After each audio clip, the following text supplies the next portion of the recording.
Olá, turma. Meu nome é Antônio Amaral Barbosa. Eu vim aqui hoje falar um pouco para você sobre afecções locomotoras em bovinos. Eu fiz mestrado e doutorado na UFPEL e hoje faço pós-doutorado também na UFPEL. E trabalhei durante a minha pós-graduação, principalmente focado nessa linha de pesquisa, junto com o NUPEC, principalmente sistema locomotor. Eu vim aqui conversar um pouco com você sobre as minhas experiências e o que a gente tem visto aí na prática e na comunidade científica sobre o tema em si. Bom, antes de falar do sistema locomotor propriamente dito, acho que normalmente eu gosto de dar uma visão de realidade. Talvez o professor Márcio já tenha apresentado até algum slide muito parecido com esse, mas eu acho importante a gente entender que o sistema locomotor, como mostra essa imagem aí, ele não é isolado do resto da vaca, né? A vaca tem um metabolismo que ele funciona como mostra essa imagem, num conjunto de engrenagens que o ótimo funcionamento vão fazer com que o metabolismo todo seja cada vez mais eficiente, ou seja, cada vez mais próximo da homeostase. E o casco nada mais é do que uma dessas engrenagens com que fazem com que esse metabolismo funcione de uma forma eficiente, ou contribui de uma certa forma para que esse organismo cada vez fique mais perto da homeostase, ou essa engrenagem funcione cada vez melhor. Mas, antes de falar de casco, a gente tem que entender que as vacas, assim como os carros, existem diferentes vacas, assim como os carros, né, fazendo uma analogia com o carro.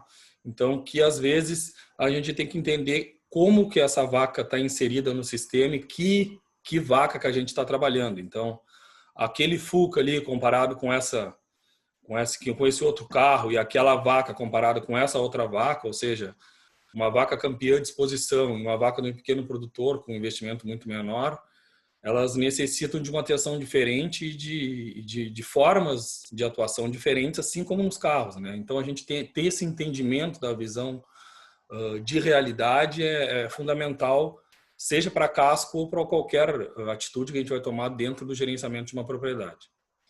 E aqui é um exemplo clássico, né? Então, entender que essas diferentes realidades existem e que o nosso papel é justamente esse. E junto com o entendimento dessas diferentes realidades, entender que o clima ou que o ambiente, eles têm um fator muito importante na ocorrência de todas as doenças, mas que existem países ou existem locais onde os animais são muito mais desafiados que aqui no sul, que a gente reclama muito, e de fato é um grande desafio, né? As geadas, o inverno para nós, mas tem gente que é muito mais desafiada e consegue produzir tão ou melhor que nós. Então, entender que parte do problema do ambiente está relacionado à nossa preparação para esse desafio, né? E o nosso papel é justamente esse, é entender que o contexto todo e ser um motorista preparado para fazer com que as melhores medidas sejam de fato inseridas para a realidade ideal. E não esquecer disso, né? Como eu falei lá no primeiro slide, a vaca, a gente tem falado muito, né? A vaca é uma máquina metabólica, né? Onde as várias engrenagens têm que funcionar em sinergismo para que cada vez a gente tenha uma melhor eficiência metabólica, econômica ou leiteira, né? E alguns pontos importantes são interessantes a gente falar, né? Ou seja, como eu falei lá antes, entender que existe um macro em cima de qualquer problema que a gente está enfrentando, seja ele de casco ou outro problema qualquer, né? Então, não esquecer que essa terneira, quando nasce, ela já nasce com um custo, né? Mais para frente a gente vai entender o quanto importante isso é, mas há um tempo atrás a gente estimou esse valor, né? R$ 900, quando a terneira caiu no chão, como a gente fala, né? Então ela nasceu já custando R$ 900. Hoje deve ser mais, mas há um tempo atrás era esse valor. Então entender que ela tem que ter uma atenção tão grande quanto a vaca lactante, e a gente vai entender mais para frente o porquê disso. Então a gente não vai falar de casco, né? Já a gente está um tempinho aí falando e muito pouco a gente falou de claudicação. Sim, a gente vai falar, mas mais importante que falar especificamente do sistema locomotor é a gente ter esse entendimento do todo. Então entender que existem diferentes realidades e ter essa noção de realidade. Partir do macro para o micro, ou seja, entender que dentro do problema de casco existe um metabolismo, dentro desse metabolismo existem outras engrenagens, como a gente falou ali, que podem estar interferindo nesse problema de casco, e dentro dessas engrenagens existe um ambiente. Então, partir desde o ambiente, de uma anamnese bem feita, até chegar a um exame clínico específico bem feito, para conseguir todas as informações suficientes que a gente precise, ou que a gente tenha necessidade para fazer um diagnóstico correto, ou o mais correto possível, com o máximo de informação possível. E entender ali, né, comparando a Ferrari ou a Lamborghini com o Fuca, que nem sempre o melhor tratamento vai ser o mais aplicável, né? Então, entender que as diferentes realidades vão cobrar da gente as melhores, os melhores manejos, as melhores indicações, mas nem sempre o tratamento ideal o melhor tratamento é o ideal para aquela realidade, porque a gente não pode esquecer, né, que vacas são animais de produção e existe um custo, e a gente tem que medir tudo isso quando a gente vai indicar alguma medida dentro de uma propriedade. Então, quanto mais conhecimento a gente tiver, mais fácil a gente tem de inserir o melhor tratamento para a melhor realidade, né? E não esquecendo disso, que nem sempre o melhor tratamento vai ser o melhor para aquela vaca, né? Entender que cada realidade necessita de um tratamento específico ou de uma demanda específica. Falando já de claudicação mais especificamente, por que a gente pouco sabe de claudicação, né? Comparando o que a gente vem estudando, né? Claudicação, problemas locomotores são a terceira ordem de problemas que mais afeta bovinos, né? Quando comparado a outros que são mastite e problemas de fertilidade, porém ela é muito menos estudada, né? Olha, para a gente ter uma ideia ali, ó, que um trabalho que foi feito comparando o quanto que a gente tem estudado em cada área. Então, a gente estuda 7 vezes menos problemas locomotores quando comparado a problemas da glândula mamária, principalmente mastite, e quase 5 vezes menos quando comparado à fertilidade. E talvez seja por isso que a gente muito pouco tem evoluído no decorrer do tempo quanto a tratamentos e quanto a fisiopatologia ou patogenia dos problemas locomotores. Porém, aí nos últimos 10, 20 anos, a gente tem entendido que esses problemas são de fato muito importantes, como vocês vão ver mais para frente, e começou a se avançar um pouco no estado da arte quando a gente fala de problemas locomotores. Até então a gente pensava assim, né? O casco não é tão importante. E aí, com o decorrer dos anos, a gente tem percebido que ele talvez seja tão ou mais importante que esses outros problemas, que são a fertilidade e a mastite, principalmente porque com o avanço dos estudos, né, a gente conseguiu entender ou compreender melhor as doenças e criar ferramentas de controle profilaxia, que não tem acontecido com a mesma velocidade quando a gente fala de problemas locomotores, e o que não era tanto problema passou a ser mais problema por isso e também por outros motivos que a gente vai ver mais para frente. Dentre eles esses, né? Então, uma das causas que problemas locomotores têm sido cada vez mais incidentes principalmente o desafio que essas vacas estão sofrendo. Essas vacas foram selecionadas no decorrer dos anos para a produção de leite, com isso elas são mais desafiadas e consequentemente vão ter mais doenças, inclusive problemas locomotores. E junto com isso a intensificação das técnicas, sem dúvida, a inserção dos galpões, dos confinamentos dentro dos sistemas pecuários tem feito, sem dúvida, uma alavancagem, um aumento significativo nos problemas locomotores, principalmente pelo mau manejo, o manejo incorreto desses sistemas, fazendo com que os problemas de locomoção tenham tido um aumento muito grande no decorrer dos anos. Porém, como esse aumento foi muito grande e os estudos não estavam acompanhando, né? O que não era problema a gente não estudava. Então, o que passou a ser problema está faltando estudo, né? O que a gente fez, muito que a gente sabe hoje, a gente tem tentado trazer de cavalos, principalmente porque problema locomotor em cavalo, quando dá, é realmente um problema, principalmente porque o cavalo tem uma aptidão esportiva, né? Uma vaca manca, ela segue produzindo leite, que tem uma aptidão leiteira. Um cavalo manco, ele perde a aptidão esportiva. Então, a importância econômica do sistema locomotor para um cavalo, a importância no contexto é muito maior do que na vaca. Então, a gente estuda muito mais cavalo, e o que a gente tem encontrado em cavalo, a gente tem tentado transpor para a vaca. Apesar do cavalo ter um seco e ele ser ungulado, muito dos eventos fisiopatológicos são muito semelhantes, apesar da origem no cavalo e na vaca ser um pouco diferente, principalmente para o sistema digestório ser muito específico de cada espécie. Então, aqui voltando ao que eu falei antes, ó, o aparelho locomotor é o terceiro na ordem de prevalência, né? Seguido de problemas reprodutivos e glândula mamária. Porém, ele é o sistema mais oneroso. Por quê? A gente vai entender por quê depois.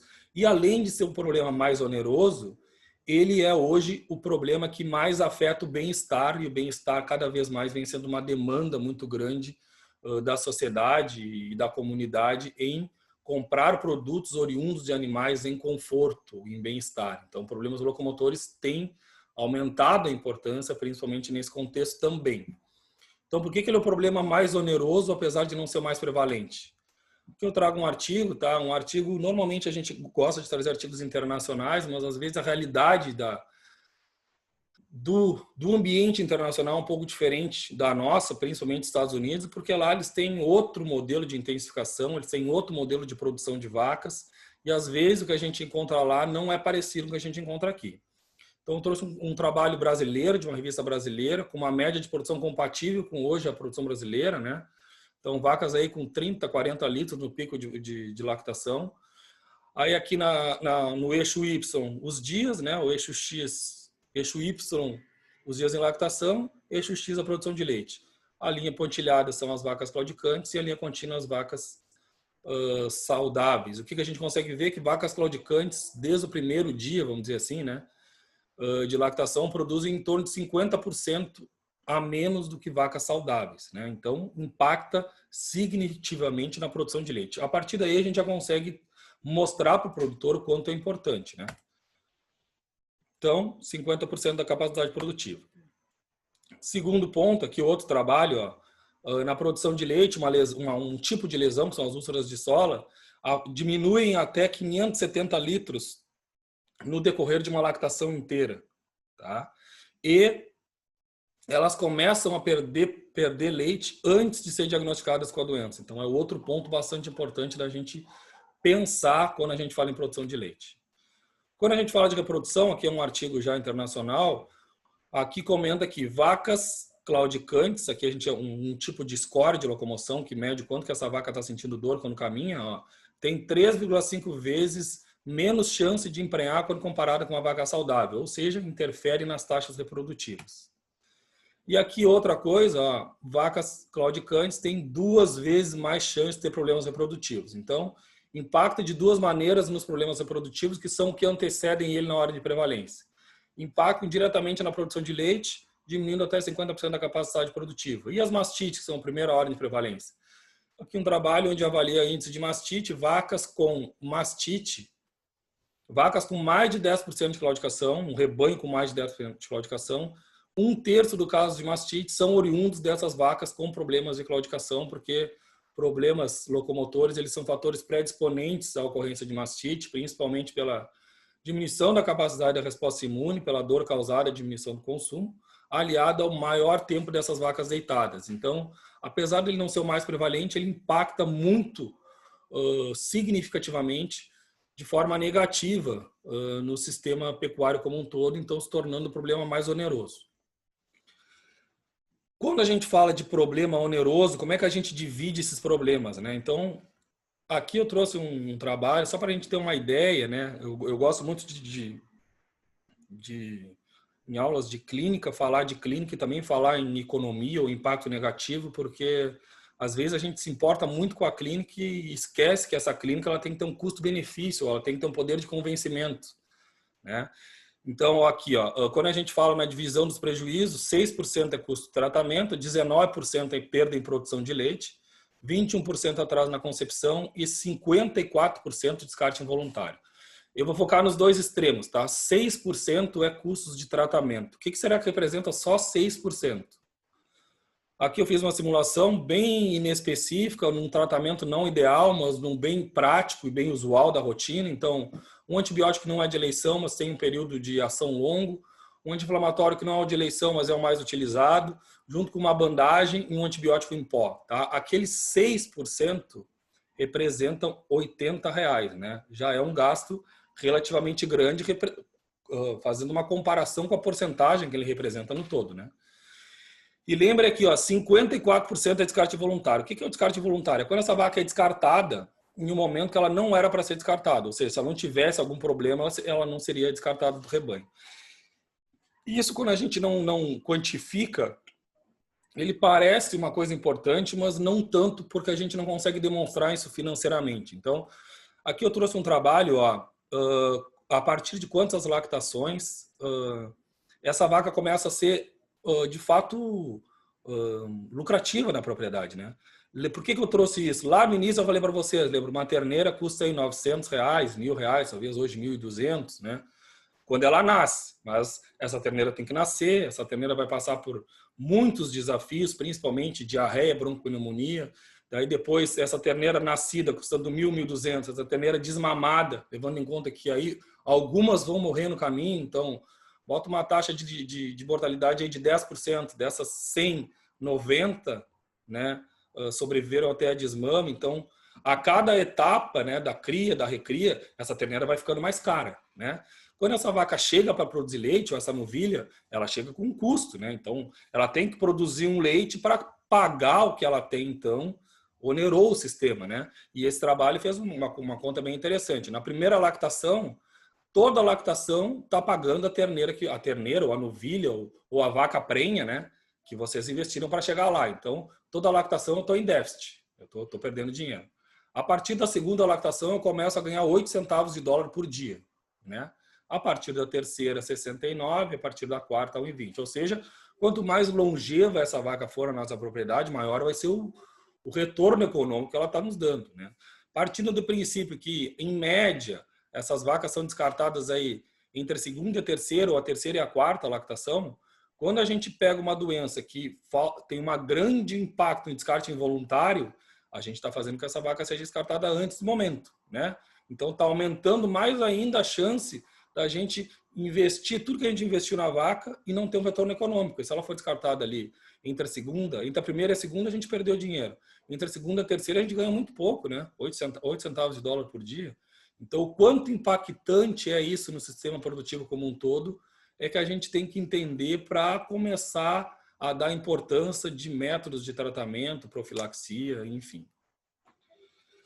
Outro ponto interessante é isso, né? A gente entende que a vaca está produzindo pouco leite, mas a gente às vezes não entende por quê. Então, ela está produzindo pouco leite por quê? Porque ela tem realmente pouca capacidade produtiva, ou porque ela está produzindo pouco leite porque ela tem capacidade produtiva, mas esses problemas locomotores estão afetando negativamente isso e ela não está conseguindo produzir. Quando essa vaca de fato não tem a capacidade produtiva, de fato ela vai ter que ficar num local menos confortável, ou não no melhor local, porque esse local é destinado a animais que de fato vão te dar um retorno econômico maior.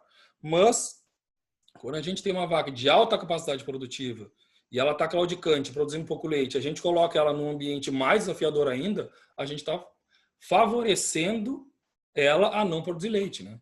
Então, entender que as vacas claudicantes, elas têm que ser separadas em vacas claudicantes com capacidade produtiva e vacas claudicantes com baixa capacidade produtiva. E a partir daí, a gente dá ambientes diferentes para essas vacas tentarem reverter a situação e nos retornarem com bem-estar, com produção de leite, enfim. E aqui é o que eu gosto de falar, né? Por que é tão importante os prejuízos econômicos? Justamente por isso, porque às vezes a gente faz um tratamento correto, a gente faz um diagnóstico correto, mas a gente não consegue ter a adesão do proprietário ou do produtor para aquilo que a gente conseguiu fazer de forma correta. Ou seja, o diagnóstico é úlcera de sola, o motivo é esse, a gente tem que casquear essas vacas, o tratamento é esse, mas quanto que custa? A gente sabe quanto que custa para tratar. Quanto que ele está perdendo? A gente não quantifica, e aí isso dificulta muito a adesão do produtor às medidas que a gente está prescrevendo, a gente está tentando fazer com que ele mude ou tente fazer, porque, na realidade, a gente tem que mostrar isso, primeiro, com o diagnóstico correto, segundo, com o tratamento correto, e terceiro, com um retorno econômico correto, né?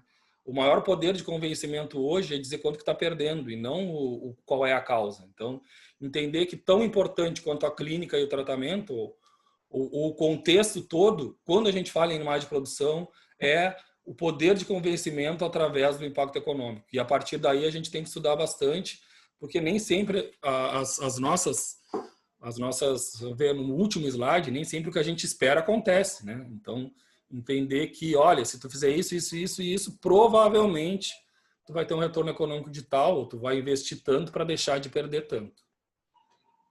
Quando a gente fala de fatores de risco, né, existem muitos fatores de risco. A gente vai ver mais para frente um artigo que achou 150 fatores de risco, se eu não me engano, mas os principais, quando a gente fala em macro, são esses, tá? Alimentação, clima e instalações.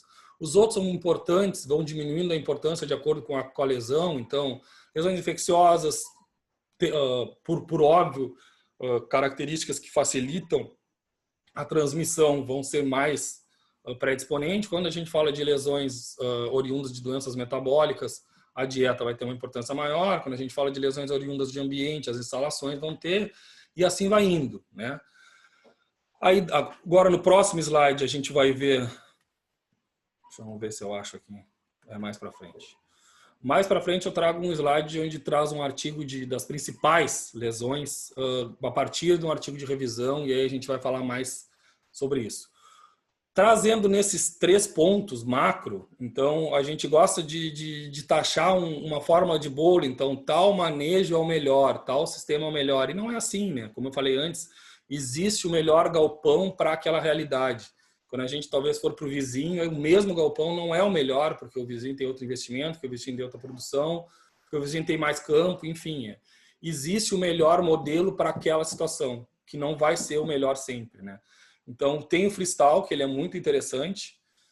A principal característica do freestyle é que a gente consegue tirar o efeito do ambiente, né? O ambiente ele é um fator muito difícil para nós, que a gente não consegue controlar, mas ao mesmo tempo o freestyle diminui a caminhada dessas vacas, que é o principal ponto positivo dos manejos dos sistemas extensivos ou semi-extensivos, ou seja, as vacas ficam livres, elas caminham, isso estimula o retorno venoso, mas por outro lado o ambiente que antes estava controlado no freestyle aqui não está, então chove muito, essas vacas caminham demais, tem um solo pedregoso, ou seja, todos eles têm pontos positivos e negativos, né? Então aqui, ó, o melhor é o sistema extensível, o semi-extensivo. Será? Será que esse é o melhor? Ó, as vacas aqui estão no barro, né? Aqui, ó. Será que é isso que a gente quer? Não é isso que a gente quer, mas a questão é, quando a gente cria um ambiente onde a gente está predisposto a alterações ou mudanças ambientais, nesse dia aqui choveu 150 milímetros em um dia. As vacas caminham todos os dias na mesma estrada, a gente não tem como drenar essa estrada, então, inevitavelmente, essas vacas vão andar no barro nesses dias. E não é culpa da propriedade, não é culpa do proprietário, não é má organização, a questão é, quando a gente está inserido ou a gente se coloca para usar um sistema, a gente entende que ele tem pontos positivos e negativos.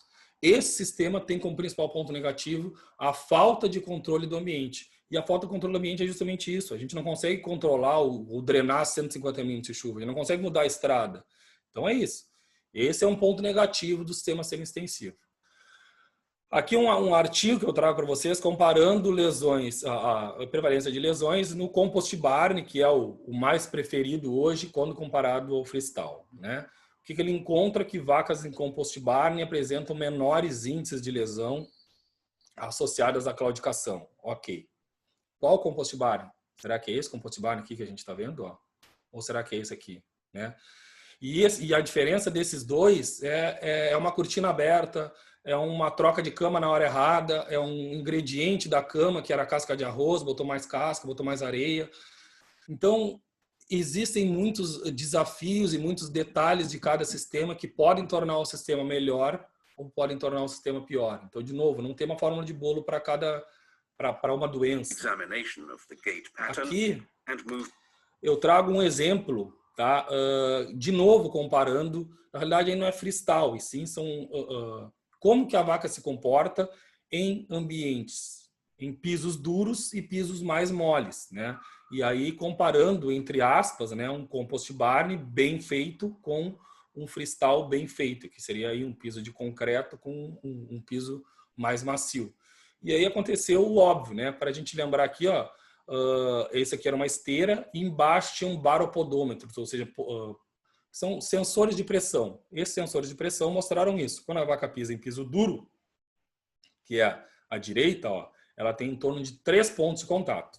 Quando ela pisa em piso mole, ela tem em torno de 15 pontos de contato. Então, quanto mais pontos de contato, mais dividida é a pressão que essa vaca caminha, né, que ela exerce sobre o solo, e menor as chances de ter lesão. Então, superfícies moles tendem a serem menos desafiadoras para as vacas e para qualquer um, né, quando comparadas com superfícies duras.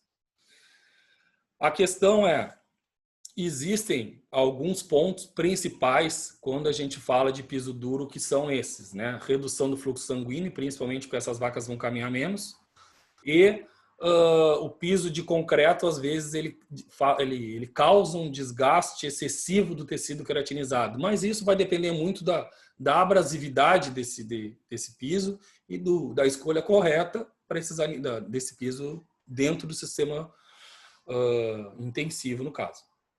Então, qual é o melhor sistema, né? Eu falei que o compost barn é bom, falei que o freestyle também pode ser bom, porque ele controla o ambiente.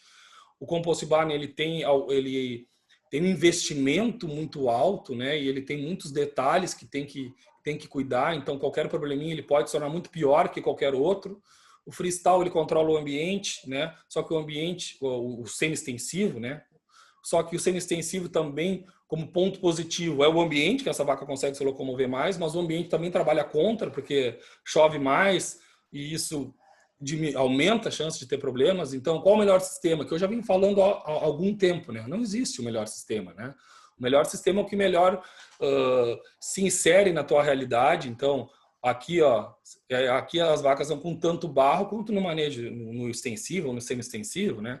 Aqui as vacas estão com piso de borracha no manejo, num freestyle. Então, elas estão com um piso mole, né? Então, existem especificações, existem alternativas, existem vários gargalos, vamos dizer assim, ou várias individualidades de cada sistema que vão se adequar melhor à tua realidade, né? Aqui, de novo, ó, naquele mesmo dia do barro lá, aqui era o ambiente extensivo onde essas vacas ficavam. Como é que a gente controla isso? Não tem como controlar, a gente não tem como drenar essa chuva. E aí as vacas no manejo extensivo passaram para o manejo intensivo, porque todas as vacas tinham que ficar em cima do canal, ou seja, ficavam prensadas num ambiente onde elas ficavam tão apertadas ou diminuíam tanto seu movimento quando comparado ao confinamento.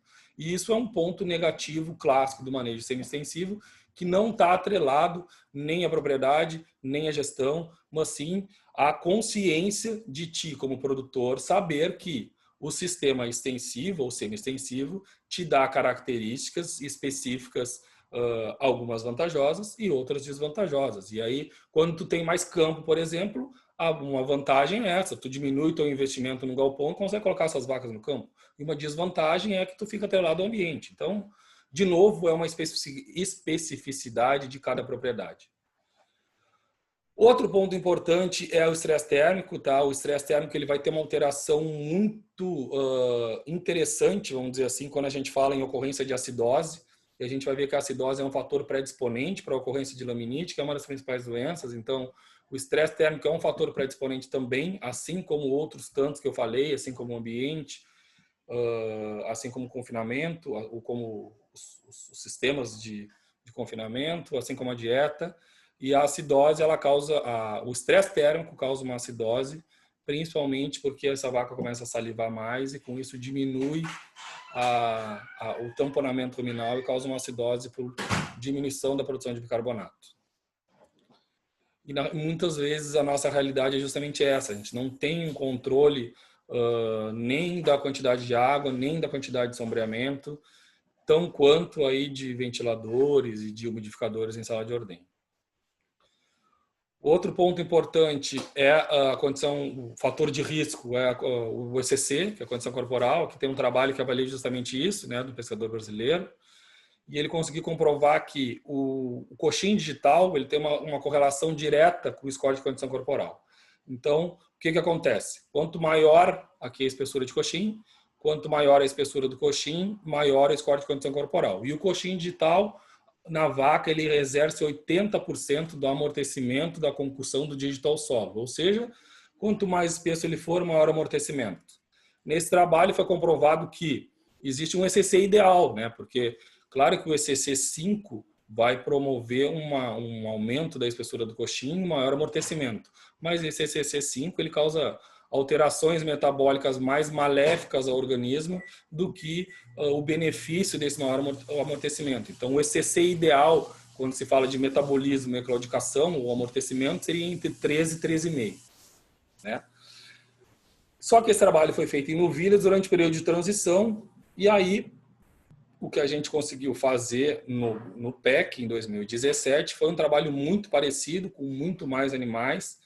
Durante 2 anos, com 1.000 animais, a gente conseguiu comprovar que toda vez que diminui, aqui uma correlação muito grande, positiva, né? Inversamente proporcional, ou seja, a vez que diminuiu mais o score de condição corporal, que é exatamente aqui, ó, no 2,27, foi quando teve um pico das vacas claudicantes, ou seja, ele se tornou um fator predisponente, ele diminuiu a espessura do coxim, por esse ECC está menor, com isso diminuiu o amortecimento e tornou as vacas mais predisponentes à ocorrência de claudicação, e foi exatamente o que aconteceu. Nos próximos meses subsequentes à diminuição grande do ECC, as vacas começaram a ter mais problemas de claudicação. Isso em vacas, né, em multíparas. Então, depois a gente aprofundou mais o conhecimento, a gente dividiu esse coxim histologicamente e descobriu que esse coxim ele é dividido em gordura multilocular e unilocular, e a gordura que exerce esse amortecimento é a gordura multilocular, né? Só que existe uma especificidade quanto à faixa etária. Novilhas tem mais gordura unilocular no coxim do que a multilocular, ou seja, a relação de score de condição corporal e amortecimento da concussão do dígito ao solo em novilhas é menor do que em vacas, justamente por essa desproporção de tipos de gordura no coxim digital. Quando esse bovino passa de novilha para multípara, existe uma mudança na proporção de gordura multilocular e unilocular. Com isso, quanto mais velha essa vaca for, maior a correlação entre score de condição corporal, coxim digital e ocorrência de problemas podais. Foi esse nosso trabalho. Aqui, que eu tinha falado para vocês antes, aqui é uma revisão onde ele encontrou que existem 128 fatores de risco associados à claudicação. E esse trabalho encontrou como principais fatores score de condição corporal, crescimento dos cascos, DEL, rebanho e parição. Então, o score de condição corporal nós já falamos, né? O ideal é entre 13 e 13,5. Crescimento dos cascos, aí vai depender muito do sistema, como eram muitas fazendas, né? 53 artigos, ele é muito dependente do sistema. Claro que se a gente não casquear essas vacas e tiver um crescimento excessivo, isso vai alterar a biomecânica e vai facilitar a ocorrência. O DEL nos primeiros 120 dias, aí isso serve para praticamente qualquer doença, né?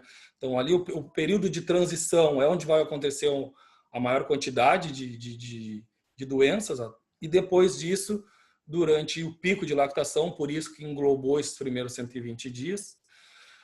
Quando fala de rebanhos, principalmente, como ele não definiu a doença, rebanhos maiores tendem a ter mais doenças infecto-contagiosas, e o aumento de acordo com a paridade, justamente porque quanto mais velhas essas vacas vão ficando, vai começando a acontecer um afrouxamento do aparelho suspensório do casco, e isso começa a ter uma relação direta com a incidência de doenças podais.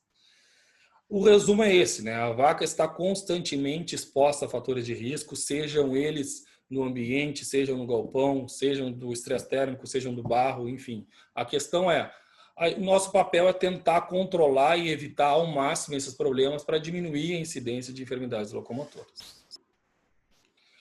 Aqui é um slide que eu trago para a gente entender o comportamento alimentar dessas vacas, e isso vai interferir diretamente depois, porque vai ter repercussão metabólica também disso. Então, quando a vaca está com uma claudicação relativamente severa, ela está com dor, né? Quando ela está com dor, ela muda muito o comportamento alimentar dela. Ela começa a ficar menos tempo no coxo, ela começa a ir menos vezes no coxo, então ela fica menos tempo comendo, ela vai menos vezes comer, e todas as vezes que ela vai, ela diminui a capacidade competitiva por espaço no coxo, porque ela está mais instável comparada às outras, principalmente pela dor que ela tem. Então, isso tudo vai culminar com cada vez mais com uma diminuição do aporte energético, severizando cada vez mais o balanço energético negativo, que possivelmente está ocorrendo como consequência desses problemas, e isso vai ter repercussão metabólica desde cetose até outras várias doenças, porque diminui significativamente a qualidade da resposta imune. Falando de incidência, a incidência vem aumentando nos Estados Unidos, de 96 a 2010 ela praticamente duplicou, de 20% para 40%, e no Brasil os estudos são muito diversos, porque como a gente viu, muitos são os fatores predisponentes. Aqui no Brasil tem um trabalho em 2013 que encontrou 122% de prevalência. Em um ano, o que isso quer dizer? Que todas as vacas tiveram claudicação e 22% foram recidivantes, né? Em Minas Gerais, um sistema semi-intensivo. Em sistema semi-extensivo ou extensivo, um trabalho que a gente fez aqui no Rio Grande do Sul, no nosso grupo de pesquisa, a gente encontrou 43% de claudicação durante um ano. Ou seja, como eu falei lá, existem diferentes fatores de risco que eles vão interferir diretamente na incidência, mas o aceitável é sempre abaixo de 10%, então de qualquer forma ele está muito alto. Quando a gente fala da diversificação ou da distribuição das doenças, né? 90% são nos cascos, né? No tecido queratinizado, sola, e desses 90%, a grande maioria nos membros pélvicos. Nesse trabalho aqui traz que 92% nos membros pélvicos, mas não acho que seja tanto, é aí em torno de 70%, 80% nos membros pélvicos, né? As partes altas são lesões musculares, ósseas, tendíneas. Muitas dessas lesões são subdiagnosticadas também pela falta de exame complementar de rotina, né? Quando a gente fala da diferença de membros torácicos e pélvicos, principalmente essa diferença se dá pela dois motivos principais. O primeiro, a maior parte do peso está nos membros pélvicos, né? Na realidade, 3 motivos. O segundo, a vaca urina e defeca mais perto dos membros pélvicos. O tecido queratinizado ele é higroscópico, com isso ele absorve essa umidade, fica mais mole, facilitando a ocorrência de lesões. E terceiro, a articulação coxofemoral, diferente da escapulohumeral, ela tem uma instabilidade fisiológica, ou seja, toda vez que a vaca caminha, ela tem uma instabilidade que é fisiológica da biomecânica do movimento. Então, a articulação coxofemoral tem uma instabilidade, uma variação de 2,5 centímetros a cada passo. E com isso torna os membros pélvicos mais instáveis, e sendo assim mais incidentes contra lesões locomotoras também.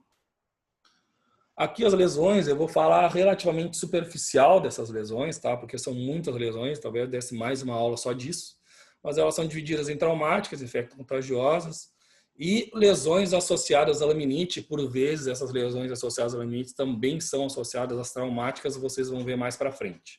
Eu vou trazê-las superficialmente, às vezes com focos, às vezes um pouco mais aprofundado, mas não vai ser um estudo uma demonstração muito aprofundada das lesões específicas. Mas sim da doença, né? A laminite ela é uma doença que ela é a mais recorrente hoje e ela tem sido caracterizada como lesões associadas à doença e por isso a gente vai focar mais nela. Então, como é que acontece a laminite? A laminite, a fisiologia da ocorrência dela, né? Aqui a inflamação chegando do organismo, principalmente nas lâminas epidérmicas na parede dorsal do casco. Aqui um corte histológico, onde aqui estão o tecido das lâminas, aqui o tecido vascularizado, com o aumento dos pontos inflamatórios, essas lâminas começam a se descolar da epiderme, né? Com esse descolamento, aqui vocês podem ver melhor, ó, aqui são as lâminas de novo, aqui o tecido conjuntivo, com esse descolamento ocorre principalmente por uma inflamação e depois uma morte dessas células, que vocês vão ver que é uma característica depois, que é o achinolamento do casco. Aqui, por último, ó, tem uma movimentação de terceira falange, que é muito comum em equinos, né? Principalmente porque eles são ungulados e com isso a agudização dos sinais clínicos se torna mais evidente. Isso é bem menos comum em bovinos, apesar de poder ter uma movimentação da terceira falange, um tanto quanto pouco diagnosticada, principalmente porque os processos são menos agudos nessa espécie. Então a laminite é dividida em três formas: a subclínica crônica e aguda, uma doença aguda clássica, sinais característicos clássicos de inflamação, dor, rubor, calor. A laminite subclínica ela tem tido um pouco de dificuldade quanto à forma de diagnóstico, ela principalmente através de lesões associadas, vocês vão ver mais para frente. E a crônica, ela se caracteriza por um casco achinelado e ela é consequência de laminite aguda ou de vários casos de laminite subclínica. A laminite hoje é responsável por 70% a 80% dos casos, né? E a parte subclínica, apesar de mais difícil diagnóstico, é onde está o maior prejuízo econômico quando a gente fala dessa doença. falando do como ela acontece, né, existem várias teorias que vêm tentando explicar, pouco existe um consenso nessas teorias, e um pouco elas meio que se entrelaçam ou se complementam e mudam algumas vias metabólicas para tentar explicar como é que acontece esse descolamento, essa inflamação grande nas lâminas epidermais do casco. Eu vou falar para vocês a mais aceita hoje, que é a laminite ocorrendo a partir de uma acidose, né? A acidose que pode acontecer como eu falei antes, por um estresse térmico, apesar de não ser tão comum, ou por um excesso de concentrado, né? Essa acidose vai causar uma acidose ruminal, ou aumentar o ácido lático, né? Com o tempo, essa acidose vai cada vez mais matando os micro-organismos ruminais. Com esse prolongamento do período de acidose, existe normalmente até algumas úlceras na parede do sistema digestório. Então, as úlceras na parede do sistema digestório, aliado à morte das bactérias, né? Essas bactérias morrem e liberam uma substância, que é o lipopolissacarídeo de membrana. Esse lipopolissacarídeo vai para a circulação. Esse LPS, como é chamado, ele vai para a circulação e desencadeia uma reação inflamatória sistêmica que, quando chega no casco, né, faz uma dilatação do sistema, libera fatores desencadeadores de inflamação, atingindo as lâminas epidérmicas, e nas lâminas epidérmicas eles têm uma atuação muito específica, fazendo a liberação de metaloproteínas e a destruição da membrana basal. Esses dois fatores fazem com que as lâminas morram, os queratinócitos morram. Os queratinócitos são as principais estruturas produtoras de tecido queratinizado, e isso, como consequência, vai ter, principalmente com o decorrer do tempo, uma morte das células epidermais da parede dorsal do casco, e com o tempo a gente vai conseguir ver que é uma laminite crônica, justamente por isso. As lâminas morrem na parede dorsal, os queratinócitos param de produzir na parede dorsal e embaixo seguem produzindo. E esses cascos começam a ficar achinelados, como a gente vai falar mais para frente. Só que, nesse meio tempo, existe uma dúvida na comunidade científica dizendo que, então, a laminite não existia, né? Que a laminite não era oriunda de acidose, que sim, o que existiam eram aquelas lesões associadas à laminite, que a gente vai falar mais para frente, e que eram relacionadas ao ambiente, não à dieta. Então, essa dúvida criada na comunidade científica fez um pouco a gente retroceder em alguns estudos que já eram comprovados, na realidade, que era a relação de acidose com laminite, mas um pouco da comunidade dizia que antigamente isso acontecia, mas agora nesse sistema não acontece. Enfim, a gente fez um trabalho no grupo, de novo, né, comparando justamente isso. Então, será que a acidose nas vacas atuais cursam com laminite quando essa acidose é realmente agressiva? A gente publicou esse trabalho, né? A gente fez 4 dietas em animais de corte, porque a gente queria ter a visão histológica, que na realidade é a única forma de ter uma comprovação definitiva da laminite. A gente submeteu esses animais a 4 dietas, onde a dieta 1 era uma dieta relativamente desafiadora, mas muito compatível com a realidade, meio 50-50 de volumoso concentrado. Dieta 2 mais concentrado, 70%. E a 3 e a 4 já uma indução de acidose bem clássica, em 100% de concentrado sem adaptação, e a 3 com maior parte da dieta com concentrado e a inclusão de sacarose via sanguínea, que é uma metodologia clássica de indução de acidose metabolicamente. O que a gente encontrou? Todas as vacas da dieta 3 e 4, ou seja, das que tiveram acidose clássica, né, tiveram pH ruminal compatível com a acidose clínica, ou seja, em torno de 5. Todas claudicaram, todas tiveram ruminite e todas tiveram infiltrado inflamatório no tecido laminar, que é a característica clínica clássica definitiva para a laminite. Ou seja, existe uma relação, sim, de acidose com laminite. Os entremeios entre essa acidose e essa laminite, o papel do ambiente entre essa acidose e essa laminite, sim, vem mudando com o tempo, né? Mas que a acidose causa laminite, a gente não pode dizer que não, e aqui está a comprovação disso. A partir daí, o que a gente fez? Lembra que eu falei para vocês antes lá do LPS, né? Então, a gente comprovou que existe uma relação de acidose e laminite. Ok. A partir daí, a gente acha que é acidose, morte das bactérias, LPS na circulação, laminite. Bom, a gente já sabe que existe uma relação de acidose com laminite. Vamos para a próxima parte, LPS com laminite. que a gente fez? Na mesma propriedade, a gente desafiou esses animais com LPS, né? As vacas estavam com uma dieta normal, teoricamente, né? Não estavam com acidose, e a gente desafiou elas com LPS, fazendo desafios em dias consecutivos quanto à ocorrência de uma inflamação sistêmica, que seria a inoculação da dose do LPS, né? E a gente comprovou que isso foi efetivo, então aumentaram de forma significativa os leucócitos, as vacas tiveram taquicardia, tiveram febre, então o desafio de fato aconteceu e simulou de uma forma efetiva a ocorrência da inflamação. A partir daí essas vacas foram sacrificadas, né, eram bovinos de corte, foram para o frigorífico, e a gente coletou o tecido laminar e coxinha digital, aqui a comprovação, né, que o desafio com o LPS de fato foi efetivo. Só que a gente encontrou um padrão histológico laminar compatível com animais saudáveis, né? Ou seja, a partir dos nossos resultados, né, dos nossos trabalhos, existe uma relação clássica de acidose com laminite, mas os eventos bioquímicos, ou as cascatas que envolvem a fisiopatogenia desse processo, podem não estar tão ligadas com o LPS como a gente acha, justamente porque a gente inseriu o LPS na circulação e não encontrou esse resultado. Outro trabalho que a gente fez também comparando isso, né, foi a avaliação ruminal e hemogasométrica. Então, como que essas vacas se comportam quanto à hemogasometria, vacas claudicantes, né? E a gente comprovou que as vacas claudicantes tinham um pH ruminal menor, olha ali, ó, vacas com pH 7 saudáveis, com pH 5 claudicantes, e que elas tinham alguns outros sinais metabólicos um pouco inesperados, vamos dizer assim. Elas tinham menores níveis de calcionizado, né, tenderam a ter menores níveis de calcionizado, e isso nos lançou outra pergunta, que foi como que é o metabolismo do cálcio em vacas claudicantes, e depois eu vou responder para vocês. Falando de laminite aguda, né, como eu falei antes, são os sinais clássicos da laminite, sinais clássicos de uma doença inflamatória. Aqui um caso clínico para a gente acompanhar. Por que sinais clássicos? A dor é tão grande que essa vaca pasteja de joelho, essa vaca foi eutanasiada, perfil do sistema digestório muito alterado, com pH 4,5. E aqui um vídeo para vocês verem, né?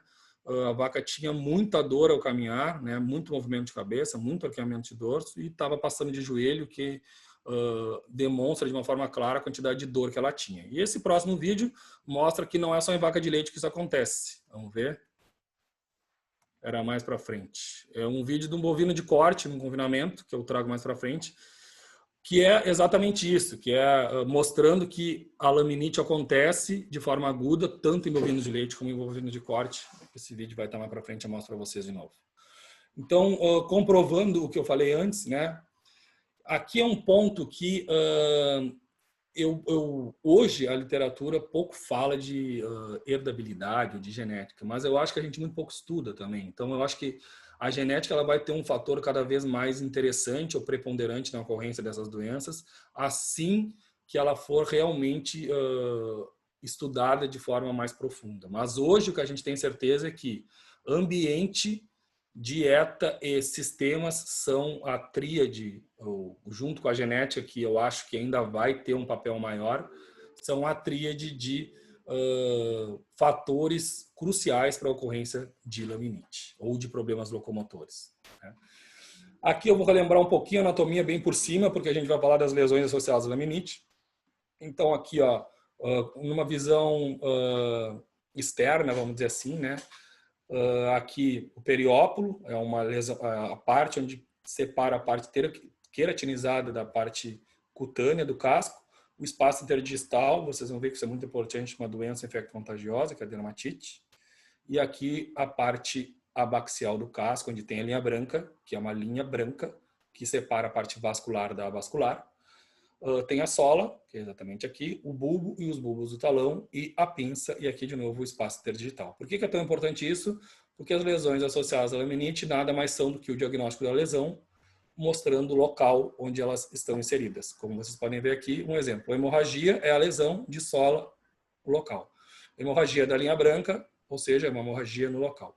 E assim consecutivamente. O que tem de diferente aqui? Sola dupla é quando a gente tem uma sobreposição do tecido queratinizado, vocês vão ver mais para frente. E linhas de estresse, vocês também vão ver mais para frente o que é. Então, como é que acontece? Aqui foi criada uma metodologia onde se demonstrou 18 lesões que podem ser associadas à laminite subclínica E a partir daí eles fizeram o quê? Quando a vaca tem 2 ou mais lesões dessas e não claudica, ela tem laminite subclínica. Ou por que isso? Porque para ser subclínica ela não pode ter sinais clínicos, então ela tem lesões compatíveis com a claudicação e não claudica, por isso laminite subclínica. E essa forma, essa estratégia de diagnóstico, ela não é a mais utilizada, mas não existem ainda formas mais eficazes para o diagnóstico dessa forma da doença. Aqui eu vou falar um pouquinho, né? O hematoma de sola nada mais é do que um hematoma na sola, como a gente pode ver aqui, ó, ele é principalmente ocasionado por lesões traumáticas, né? Quando as vacas caminham muito em solos pedregosos.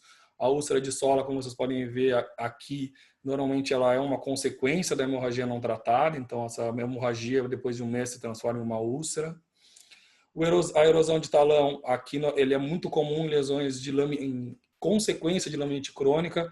Essa vaca começa a ficar achinelada e a parte onde não era para pisar no chão, que é essa parte aqui que tem mais pele, começa a pisar, porque ela muda o perfil de produção de queratinócitos dela e muda o padrão biomecânico do movimento, e junto com isso ela começa a pisar mais na parte de trás do casco e começa a ter esse tipo de lesão. O hipercrescimento do tecido córneo também é uma característica de lesões de laminite crônica. Pelo que eu já falei, a laminite ela causa uma morte das lâminas epidérmicas da parede dorsal, e com isso a parte de baixo segue produzindo o tecido keratinizado, e é característica esse tipo de lesão. As linhas de estresse, elas são muito inespecíficas, né? As linhas de estresse nada mais são do que linhas ou falhas na produção de queratina, e elas são reflexivas de diferentes causas. Então, quando a vaca tem um parto distóxico, quando a vaca tem muitos momentos de fome, quando a vaca sofre um estresse térmico muito alto, isso tem uma falha no crescimento do keratinizado. Então, essa alteração do tecido keratinizado ela é muito mais eficiente como histórico de estresse severo do que, de fato, uma alteração que cause algum problema locomotor. O casco em tesoura ele é importante porque ele é a forma, a alteração podal que tem maior heredabilidade, apesar de ter uma heredabilidade ainda muito baixa. O casco em tesoura junto com o casco em saca-rolha, né? O casco em tesoura normalmente ele é quando as duas unhas se cruzam, né? Então formando uma tesoura, normalmente um hipercrescimento da pinça. E aqui o casco em saca-rolha ele é muito parecido, como falam, com a lâmpada do Aladim, que é das lesões podais a que tem mais heredabilidade, que é em torno de 17%, que é uma taxa de heredabilidade muito baixa, né? Aqui para a gente ver, mais ou menos, um trabalho feito pela Heloísa Falcão em Minas Gerais, a incidência dessas lesões, né? Então, doença da linha branca, as alterações da linha branca nesse trabalho dela, com vacas que não eram claudicantes, foram o tipo de lesão mais incidente, né? Mas isso vai variar muito de sistema e vai variar muito de acordo com dieta, com ambiente, enfim. E as linhas de estresse, como eu disse, são lesões muito inespecíficas, então vai depender muito de quantas as vacas sofreram no histórico anterior, né? Mas aqui dá para ter uma ideia de como que se comportam esse tipo de lesão nesse trabalho. A literatura cita que essas são as lesões mais prevalentes, né, e são as mais estudadas, e de fato, se tu pegar a maioria dos trabalhos, é essas que tu vai encontrar, que são as úlceras de solas, as hemorragias e a doença da linha branca. A doença da linha branca nada mais é do que toda e qualquer alteração na linha branca, como eu falei antes. A linha branca é a linha que separa a parte vascular da avascular do casco, então alargamento da linha branca é doença, hemorragia da linha branca é doença, então ela é mais generalista quanto ao tipo de doença, e por isso que ela se enquadra como das mais incidentes. Aqui é um caso bem agudo, muito difícil de acontecer em vacas, eu já vi, né, mas é pouco provável, que é o descolamento total do aparelho suspensório do casco, e essa parte que está aqui é um cavalo, né? Essa parte aqui é muito sensível, né? E tem uma recuperação muito lenta. Então, é um prognóstico muito desfavorável e muito trabalhoso, levando em conta que tem que crescer todo o tecido keratinizado, e a gente vai ver mais para frente que o crescimento do tecido keratinizado é em torno de 0,5 centímetros por mês. Então, partindo do princípio que todo aqui tem em torno de 7 centímetros, a gente tem no mínimo 1 ano e meio aí para crescer todo esse tecido, levando em conta que a eficiência da produção do tecido keratinizado tem muitos fatores que levam em conta, né? Principalmente fatores nutricionais aliado a um tratamento eficaz com controle da umidade, movimento, enfim. Aqui estava o vídeo que eu tinha falado para vocês, ó, que eu achei que era antes, que é para mostrar que existe laminite aguda, sim, em bovinos de leite e bovinos de corte. Aqui é um terneiro, né, num confinamento, nitidamente com uma doença aguda, com sinais graves e severos de claudicação, né? Ele estava deitado justamente porque ele estava com muita dor e tem muita dificuldade de locomoção. E aqui que eu falei antes, como eu falei lá há pouco tempo atrás e há um pouquinho mais de tempo, eu também falei da importância dos minerais. Lembra que a gente encontrou lá um trabalho onde o calcionizado é menor nas vacas claudicantes, e a gente fez um trabalho justamente para comprovar isso. Então a gente comprovou que tanto o cálcio quanto o magnésio, eles têm menores níveis desses minerais no tecido queratinizado, apesar de os níveis da circulação serem vamos dizer assim, fisiológicos, né, normocalcêmicos para o cálcio. Então, vacas claudicantes, provavelmente, elas têm um déficit circulatório maior de chegada de sangue lá, e com isso os minerais também sofrem algum nível de absorção, o que foi comprovado nesse trabalho. E no outro também, né, só que já em vacas com claudicação maior, então vacas nitidamente claudicantes têm níveis de cálcio ionizado sérico menor, e vacas já com níveis menores de claudicação, talvez essa claudicação possa estar ocorrendo também porque está chegando menos cálcio na circulação. Isso é um fator predisponente na circulação, não, na circulação podal, e isso é um fator predisponente para a queratinização. Então, vacas com menores níveis de cálcio no tecido queratinizado têm uma unha menos saudável, mais macia e mais predisposta a ter lesões, e por isso talvez que essas vacas nesse trabalho tenham menores níveis de cálcio, né? Aqui essa doença infecto-contagiosa, né, que já não é associada à laminite, que é a Foot-Rot, como a gente fala em ovinos, ou Phlegmon interdigital. Ela é causada por duas bactérias, o Dicynobacterium nodosus e o Fusobacterium necrophorum, que eles atuam em sinergismo, mas precisam do ambiente anaeróbico, né? A causa é um ambiente anaeróbico junto com um trauma, né? E essas duas bactérias agem, uma é comensal e outra do ambiente, agem no ambiente anaeróbico e causam lesões muito características com padrão inflamatório grave. Então, lesões com edema, com odor fétido, com vermelhidão, como a gente vai ver mais para frente. E ela, muitas vezes, cursa com uma claudicação mais severa, porque ela pega na parte onde tem mais pele, que é o espaço interdigital, e ali é mais sensível do que o tecido queratinizado. Como vocês podem ver aqui, ó, é nesse local aqui que, como o interdígito, o acúmulo de substância orgânica e inorgânica facilita um ambiente anaeróbico, e isso é um fator predisponente para a inserção dessas duas bactérias. Aqui já é um caso mais crônico, onde provavelmente tem um tecido fibroso aqui, e isso dificulta muito a biomecânica do movimento, porque essa vaca não está mais juntando as unhas como seria fisiologicamente necessário, né? Aqui, de novo, né, ela tem como consequências a infecção ascendente, então ela pode chegar em articulação, chegar em tendão, chegar em diferentes partes do sistema locomotor, causando inflamação nesses locais. Então, artrite, sinovite, tenossinovite, bursite, enfim, podem ser complicantes dessa doença. E aqui eu não falei, mas em ovinos, né, ela é a principal doença, diferente de bovinos, onde é a laminite, né? Por quê? Ovinos, eles têm uma forma de um aparelho suspensório que propicia de uma forma mais, vamos dizer assim, mais fácil o ambiente anaeróbico. Eu não trouxe foto aqui, podia ter trazido, mas a falta de casqueamento em ovinos, ela tem um papel maior na ocorrência de problemas locomotores, justamente por ter a possibilidade de criar esse ambiente anaeróbico e essa doença. Então, sem dúvida, ela é a principal forma de claudicação em ovinos, né, e necessita de tratamentos específicos, principalmente quando a gente fala de pé dilúvio, de separação dos animais doentes, né, e de vacinação dos animais antes de chegarem na propriedade. A vacina hoje mais eficaz é a FootGuard, que ela tem 2 doses a cada 21 dias, né? E ela tem bastante eficácia. E os ovinos sentem muito esse tipo de lesão, né? E ela talvez seja junto com verminose, né? Sem dúvida, seja uma das enfermidades que mais cursem com problemas econômicos, principalmente quando a gente fala em engorda de ovinos. Quando a gente fala de diagnóstico, existem várias formas de diagnóstico, né? Os scores, o exame clínico, ultrassom, exames complementares, enfim. E eu gosto muito de falar disso, né? Que a gente gosta muito de estudar exames complementares, de achar alternativas ou coisas diferentes para a gente diagnosticar, às vezes até o básico, e a gente esquece disso, né? De fazer o feijão com arroz bem feito.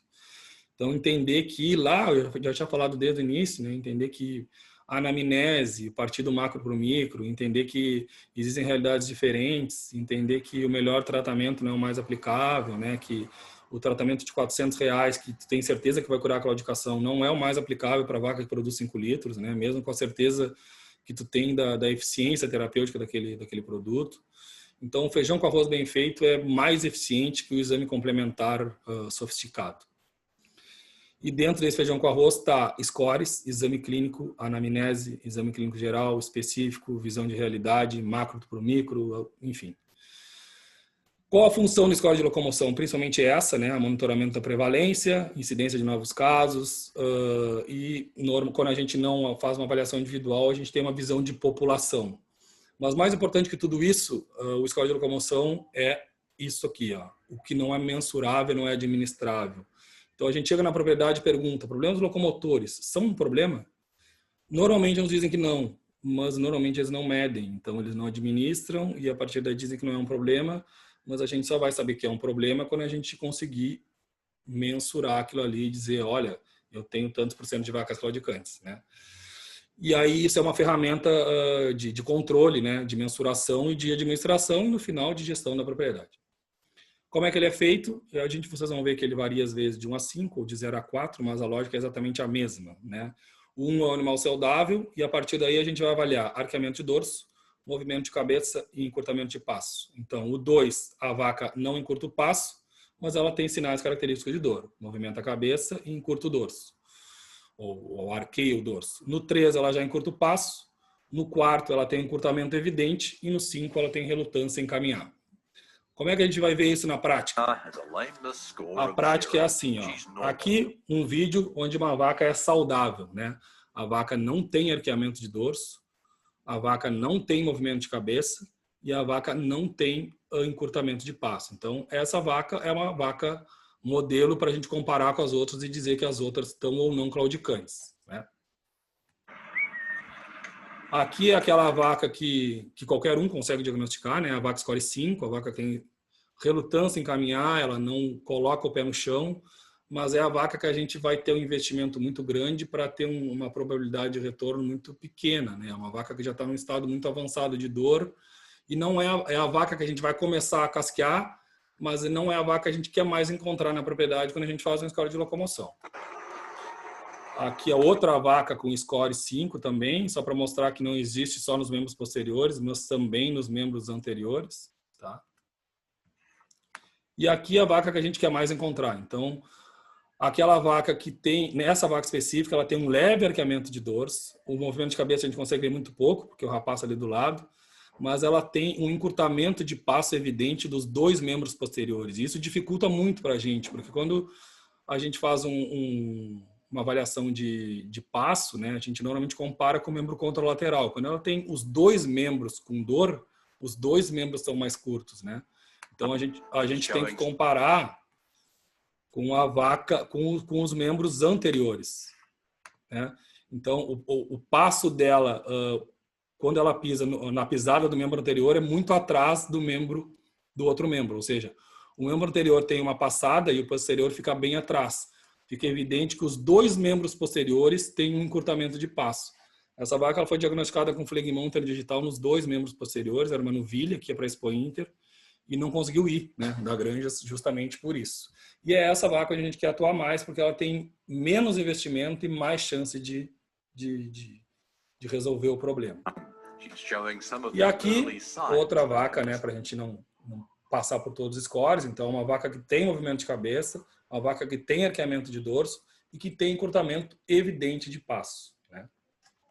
Ou seja, tem o score 3 e o score 4. Encurtamento evidente de passo é o score 4. Encurtamento sutil de passo é o score 3. Né? Essa já seria uma vaca score 4. E talvez o mais importante, ou tão importante quanto, é isso aqui, né? Então a gente conseguiu ver um panorama de população, a gente consegue ver incidência de doenças, a gente consegue ver histórico, mas e daí? E daí que a partir daí, aqui um exemplo, né? A gente consegue ver isso, ó, de acordo com o score de locomoção, a gente vê quanto que ela está perdendo em capacidade produtiva. Lembrando que isso aqui é uma simulação de um cenário bem otimista, mostrando um trabalho para vocês, onde vacas perdiam 50% da capacidade produtiva. Aqui eu estou mostrando vacas que perdem 32%, né?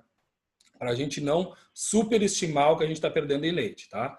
Aqui a gente fez um exemplo muito longe da realidade, né? Porque nessa época aqui, ó, o preço do leite era 90 centavos, um rebanho de 232 vacas com 30 litros por dia.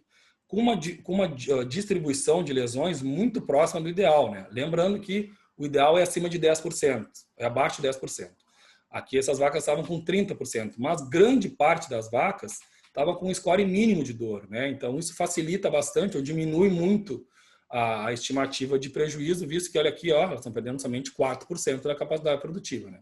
Mas criando esse cenário, então, do preço do litro do leite a metade do que era naquela época e com grande parte das vacas com menor score de locomoção, se essas vacas se mantivessem assim, ou seja, a gente não tiver nenhuma estratégia para diminuir esses problemas, o prejuízo aqui era R$32 mil, né?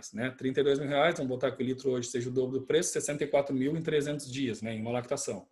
Só que a gente tem que levar outros pontos em conta. Esse aqui é o principal ponto de poder de convencimento, ou seja, quando que tu impacta na produção de leite, quando tu impacta no problema econômico, em reais. Mas, levando em conta que tu não fizer nada, no mês que vem, né, nesse mês tem 22% de vacas no score 1, né, que o 1 aqui, que está no 0 a 4, é o primeiro sinal de dor.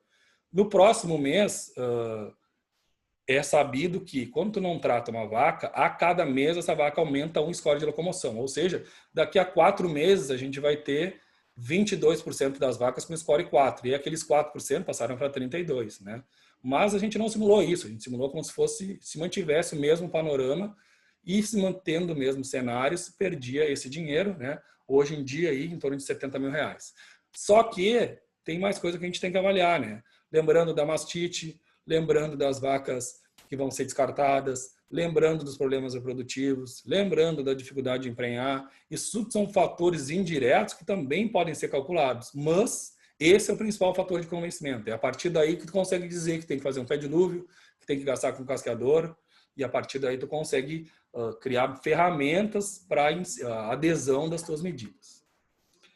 Aqui é outro trabalho, e aí a gente fala de score de locomoção no período de lactação, que já não é rotina, então no período seco é menos rotina, né? Mas qual será a importância disso? Bom, a gente fez um trabalho no PEC justamente nisso, avaliando isso. A gente avaliou as vacas no período seco e viu que vacas claudicantes no pré-parto produzem muito menos litros de leite no pós-parto. Ou seja, as vacas que pariram claudicando produziram quase a metade da produção de leite das vacas que eram saudáveis, né? Então, a importância do score de locomoção é desde o período lactacional até o período seco. E levando em conta que o período seco tem uma importância tão maior porque ele interfere em toda a lactação, né? E nesse momento a vaca não está tão desafiada. Então, é mais fácil de tu tornar medidas, seja no cascamento, seja o pé dilúvio, para ela entrar no período que ela vai ser mais desafiada, que é o período de transição, principalmente pós-parto, de uma forma mais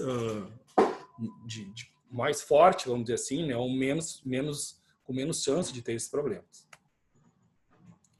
E aqui comprovando já o que a gente tinha dito antes, né? Aqui menos 1, 1 e 2 em relação aos meses, né? Então as vacas no período seco elas partiram do mesmo score de condição corporal e assim que elas pariram, as vacas claudicantes perderam muito mais peso justamente porque elas já estavam claudicantes e com o desafio imposto pela produção de leite, elas sentiram muito mais e perderam muito mais condição corporal.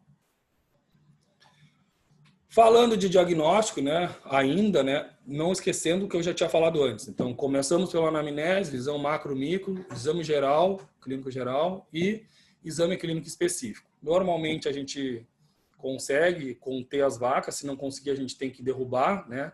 Fica um pouco fora de mão quando são grandes rebanhos, mas quando são pequenos rebanhos ainda tem uma logística relativamente aceitável. E aqui é uma coisa que a gente pouco faz na prática, né, que é a prova do pinçamento. Então, a gente faz a gente tira o tecido queratinizado em excesso, normalmente, e muitas vezes essa vaca está claudicante, mas não tem nenhuma lesão. E aí que se torna tão importante a prova do pinçamento, que nada mais é do que a gente pinçar várias partes da sola, procurando lesões álgicas, ou seja, lesões de dor. Por quê? Porque às vezes a hemorragia de sola acontece e o tecido queratinizado cresce por cima daquela hemorragia, criando uma compressão. Então aquela hemorragia fica comprimida por baixo do tecido queratinizado e é isso que causa dor. Mas visualmente a gente não enxerga. E só a partir da prova de pinçamento que a gente consegue ter essa percepção e aí, a partir daí a gente consegue retirar mais tecido queratinizado onde ela tem sinais reflexivos de dor e descomprimir essa hemorragia, ou seja, tirar o tecido queratinizado que estava fazendo aquela compressão, reduzindo a dor dessa vaca. Seguindo no diagnóstico, a termografia é um exame que a gente testou também no PEC, e a gente, na minha tese, a gente fez um experimento e o que eu consegui ver, o que nós conseguimos ver é que ele é uma ferramenta, ó, como vocês podem ver em cavalo, ele tem uma alta correlação com ultrassonografia, com radiografia. Ele é um elemento adicional, né, como todo complementar. Complementar, ele é complemento, né? Ele é complemento a uma anamnese, a um exame clínico específico, a uma escola de locomoção, enfim. Senão ele não seria complementar, ele seria um exame essencial, né? E o essencial é o exame clínico, é o conhecimento, a experiência, enfim. Mas eu acho que a aplicabilidade prática dele é muito baixa, o retorno que ele te dá é muito pequeno, tendo em vista que as principais alterações você vai ver em casos agudos, né? Em casos agudos a gente consegue ver com a clínica. Então, por exemplo, quanto mais branco, maior o perfil circulatório, né?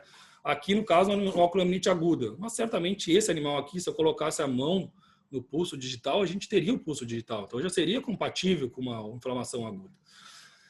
O caso que mais me causa perguntas, vamos dizer assim, em caso de lamite crônica, né? Claro que aí a gente consegue ver que não existe padrão perfusional, circulatório grande, e isso nos dá a ideia que a gente está precisando, uma grande parte das células epidérmicas ou do padrão circulatório que irriga essa célula está comprometido, e a gente consegue fazer um diagnóstico definitivo de lamite crônica, apesar de as lesões associadas à lamite crônica já nos darem essa ideia, né? A ultrassonografia ela foi muito importante, né? Quando o Bicalho lá fez a correlação, quando ele conseguiu entender que ele colocou o aparelho de ultrassom na sola, mensurou o coxinho e relacionou com o score de condição corporal. Ou seja, ele nos deu uma ferramenta de alta aplicabilidade, né? Ele tirou uma ferramenta complementar da rotina, que seria o quê? Eu teria que toda vez fazer o ultrassom de sola dos animais, ver a espessura de coxinha, ou seja, era fora da realidade, né? Não, mas ele conseguiu transformar uma informação pouco aplicável. Quando comparou com o ECC, ele tornou aquilo muito aplicável, né? Então, o ultrassom, o exame ultrassonográfico, foi fundamental para a gente entender essa correlação, essa importância do coxinho digital e essa correlação com o score de condição corporal. Então, hoje, a aplicabilidade dele em sistema locomotor é baixa. Mas, se não fosse por ele, a gente não saberia dessa correlação com o score de condição corporal, que é uma medida muito fácil, muito simples e que qualquer um pode fazer e que tem uma grande importância no contexto aí de problemas locomotores, como nós já vimos. A radiografia de todas, sem dúvida, é a mais importante, né? Ela tem alguns entraves, mas como importância clínica, sem dúvida, ela nos dá mais informações, porque tem coisas que a clínica não nos mostra, como no ultrassom, quando a gente compara o ECC, nos dá, como a termografia, quando a gente faz o exame clínico bem feito, nos dá. O que isso quer dizer? Um exemplo, aqui um animal atendido no HCV, uma terneira polifraturada, né? A gente fez um raio-x digital. Vamos lá, um raio-x digital, porque a gente um raio-x de bancada é fora da rotina para bovinos, né? O raio-x digital hoje custa em torno de R$200 mil, só para a gente ter uma ideia, que está uma imagem do raio-x digital. Aqui um vídeo dessa terneira, né? Era uma terneira polifraturada, score de locomoção 5, relutância em caminhar, e a gente não sabe qual membro que ela está claudicando, porque ela tem lesão, tem dor em todos os membros. Mas tinha um membro que ela tinha mais lesões, que era aquele ali, ó, o membro anterior direito tinha uma alteração de angulação e de articulação muito grande, né? O que a gente encontrou? Perda de padrão articular fisiológico, uma esquílula óssea, né? Ou seja, esse tipo de lesão a gente não consegue diagnosticar em nenhum exame clínico, né? A gente consegue sugerir, achar que foi fraturada, achar que tem uma anquilose articular, enfim, mas é só o exame clínico radiográfico, o exame radiográfico vai nos dar essa certeza, né? Então, partindo de todos, o exame radiográfico é o que tem mais relevância na prática, apesar de o custo ainda tornar ele fora de rotina, porque ele tem que ser um raio-x digital. Mas a gente estudou mais um pouco, né? Por que a gente estudou mais um pouco? Porque, para mim, quando a gente fala lá que 10% das lesões são lesões altas ou lesões não associadas ao tecido keratinizado, a gente está subdiagnosticando porque a gente não está usando os exames complementares. Então, a grande parte é lesões de sola, mas dessas lesões de sola, tu tem feito o exame radiográfico para comprovar que tem lesão de sola e não tem alteração no tendão, não tem alteração no ligamento, não tem alteração óssea? Não. Então, a gente tem certeza que existe uma grande incidência de lesões podais do tecido keratinizado, mas a gente não pode dar essa certeza que não existe nas partes moles, musculares, esqueléticas, tendíneas, enfim, porque a gente não testa, a gente não usa um método para comprovar que não tem, né? E foi justamente isso que a gente comprovou aqui. A gente fez um trabalho no grupo, onde a gente avaliou as vacas durante o período de transição. Fez 2 análises radiográficas, uma pré-parto e uma pós-parto, em todas as vacas não claudicantes, tá? O que a gente comprovou? 100% dos animais tinham uma lesão óssea proliferativa no processo tensor. Isso aqui, ó. Isso aqui em cavalo causa claudicação. Em vaca, nenhuma claudicava, mas é uma alteração radiográfica importante, compatível com dor em cavalos. Ok. A gente ainda encontrou outras alterações. Por exemplo, a gente encontrou 5% dos animais com fratura e eu acho que 15% com osteoartrite, que são lesões nitidamente muito dolorosas. A fratura, então, nem se fala, né? A questão é que a gente teve uma grande incidência de alterações radiológicas, né, compatíveis com dores em outras espécies, mas em vacas não. Então, surge uma dúvida.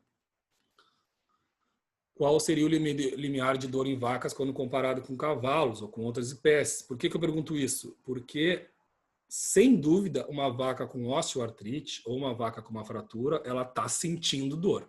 Isso não tem como a gente negar, né? Mas ela está sentindo uma dor a ponto dela não demonstrar, ou seja, não claudicar. Mas isso não quer dizer que não está tendo uma consequência metabólica, não está tendo uma alteração, uma consequência negativa nesse animal. Então, uma vaca com dor, mesmo não demonstrando, ela está diminuindo a produção de leite dela. Mas isso é uma coisa muito difícil da gente mensurar. Mas é uma coisa interessante da gente estudar, né? Então, ficam 2 questionamentos. O primeiro é que o exame radiográfico é muito importante e que provavelmente ele é subdiagnosticado. Então, a gente deve ter muita alteração radiológica não evidenciada porque a gente não testa. E a segunda é que vacas, certamente, quando apresentam dor, elas já têm dor há muito mais tempo, e isso já foi comprovado num trabalho que eu trouxe lá no início para vocês, onde eu disse que as vacas diminuíram a produção de leite 4 meses antes de apresentarem claudicação. Isso quer dizer o quê? Quer dizer que elas já apresentavam dor, mas ainda não refletia na forma de claudicação, que vai ao encontro do que eu estou falando. Então, essas vacas têm um limiar de dor muito alto. A questão é que a forma de mensuração de limiar de dor ainda tem metodologias muito pouco específicas ou muito pouco eficientes, mas é uma coisa a ser estudada em bovinos. Então, concluindo, acho que sobre diagnóstico, essa é a base, né? A base da pirâmide é por aí. A anamnese, inspeção, exame clínico geral específico e scores vão representar 80%, 90% de um diagnóstico assertivo hoje, né? E os exames complementares, o raio-x é o principal, e ele provavelmente é subdiagnosticado, mas a gente não pode esquecer que, como ele está na ponta da pirâmide, ó, ele é complementar ao essencial, e o essencial é o que está embaixo, que é a base, que são scores, que eu já falei, visão de realidade, entender as diferentes vacas, as diferentes propriedades e as diferentes inserções das medidas que tu vai ter dentro de cada sistema. Então, conhecendo as enfermidades, os fatores de risco e como diagnosticar, acho que agora a gente já pode entender como que a gente vai prevenir e evitar essa doença, né? Então, a base de todo o tratamento é essa: reduzir a lesão, reduzir a dor e reduzir a doença. Mas como, né? Será que essa é a melhor forma? Se desse, certamente essa seria uma forma interessante, né? Porque a gente consegue, assim como nós, né? Quando a gente coloca um tênis, a gente consegue evitar ou controlar grande parte das alterações que a gente tem quando a gente caminha, né? Mas a gente não consegue, não se inventou ainda esse modelo para vaca, né? Para cavalo já tem uma coisa mais parecida, que é um ferrageamento, e para vaca a gente ainda não tem, mas pode ser que um dia a gente crie uma inovação que controle de uma forma mais eficiente essas alterações ambientais.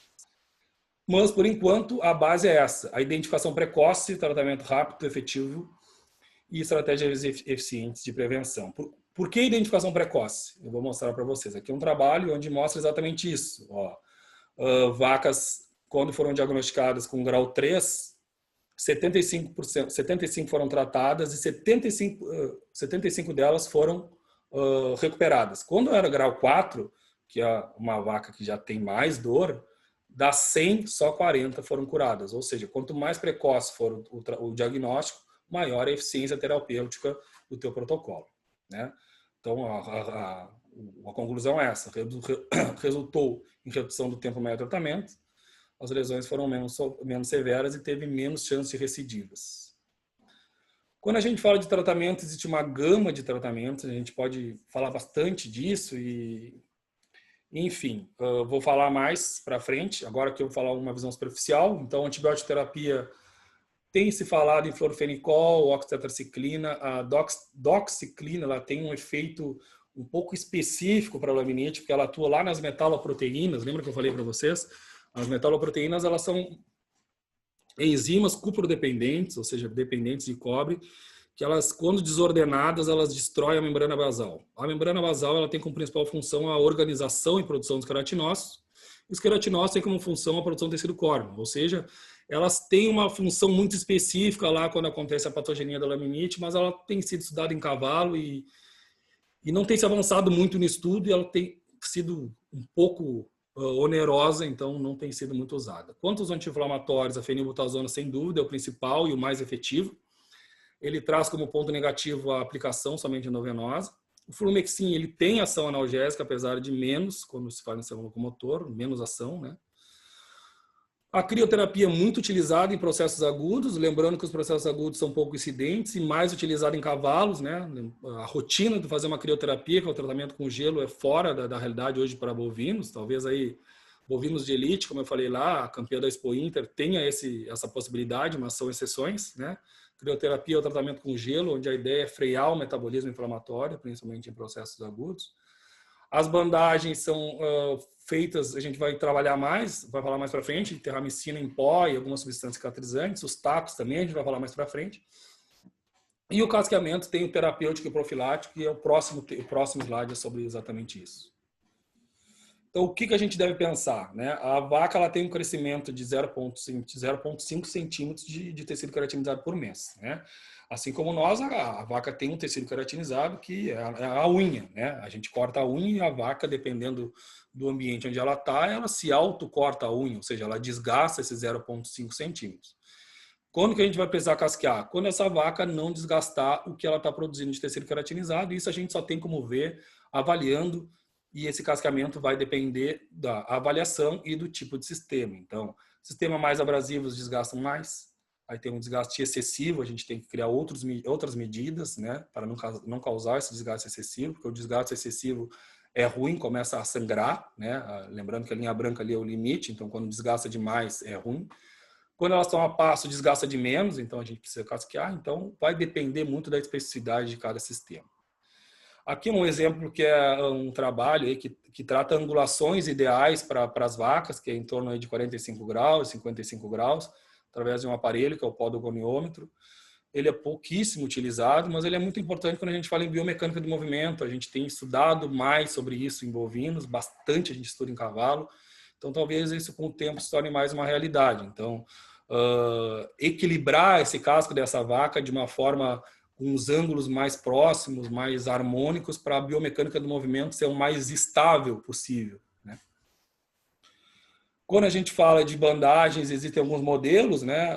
A bandagem, quando a gente, como eu falei antes, se é com antibiótico em pó, normalmente terramicina, uma substância cicatrizante, uma pomada, enfim, que vai criar uma pasta. A gente pode criar essa bandagem de uma forma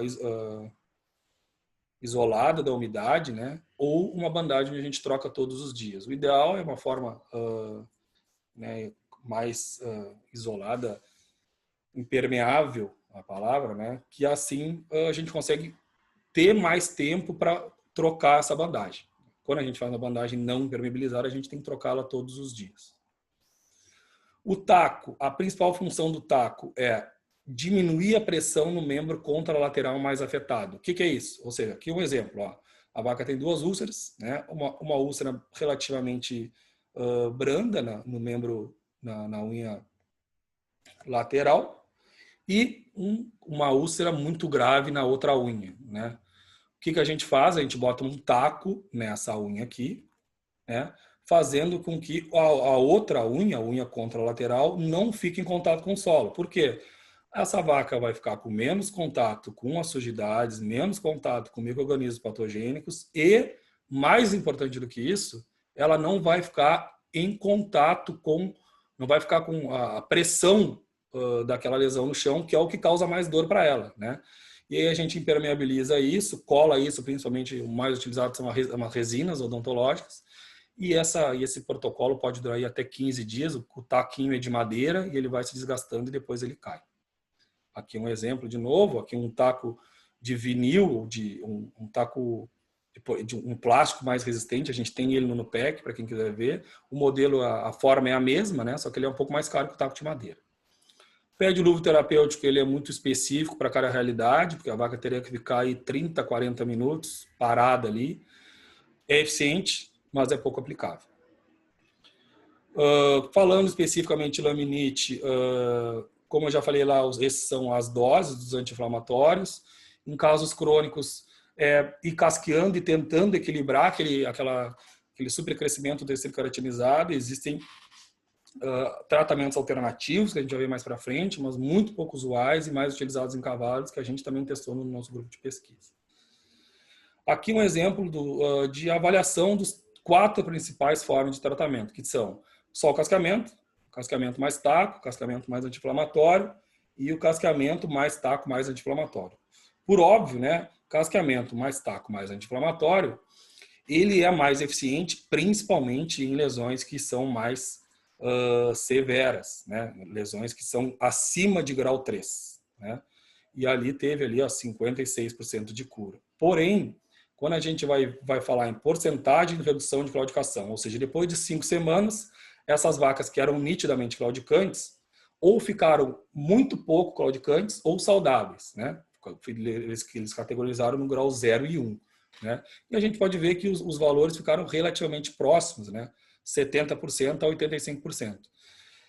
E o custo do cascamento mais taco mais Zaine é bem mais caro do que o cascamento mais Zaine, porque o taco tem um valor de manejo e de material muito grande. Então, não adianta a gente criar uma fórmula de bolo e fazer sempre o mesmo, né? Tem que entender que cada lesão vai requerer um tratamento específico. Como eu disse antes, o taco ele é mais específico para lesões mais graves e tem que avaliar o custo-benefício disso também.